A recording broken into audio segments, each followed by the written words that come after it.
哇！我從來都冇聽過金豐名著嘅一房338萬起，送裝修家電，仲可以望到橫琴景。快啲一齊入去睇下咩樣嘅先。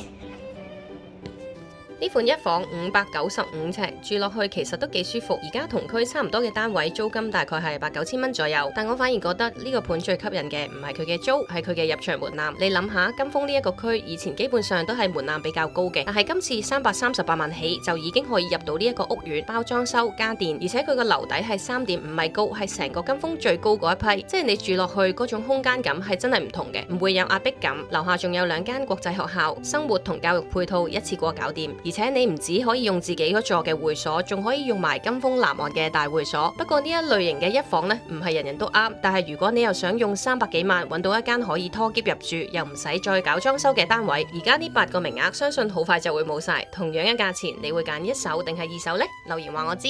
我係以方，下次再帶你睇其他地方。